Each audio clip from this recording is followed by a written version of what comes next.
এদিকে হামলার শিকার গণপরিষদের নেতা নুরুল হক নূরকে দেখতে দুপুরে ঢাকা মেডিকেলে যান বিএনপির স্থায়ী কমিটির সদস্য মঈন খান।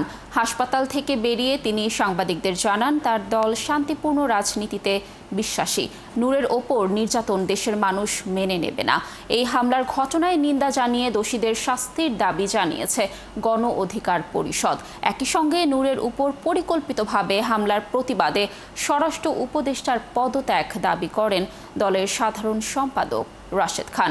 হাসপাতালে সাবেক ভিপি নূরের শারীরিক অবস্থার খোঁজ খবর নেন তিনি। বেরিয়ে তিনি আহ্বান জানান নূরের হামলায় জড়িত সেনা সদস্যদের বিরুদ্ধে ব্যবস্থা নেয়ার। আমরা গণতন্ত্রে বিশ্বাসী, আমরা শান্তিপূর্ণ রাজনীতিতে বিশ্বাসী। গতকাল নুরুর উপরে যে ঘটনা হয়েছে, যে অত্যাচার হয়েছে, যে জুলুম হয়েছে, সেটার জন্য এদেশে আর কোনোদিন পুনরাবৃত্তি না ঘটে। আমরা মনে করছি হত্যার উদ্দেশ্যে পরিকল্পিতভাবে নুরুল হক নূরের উপর গতকাল হামলা করা হয়েছে।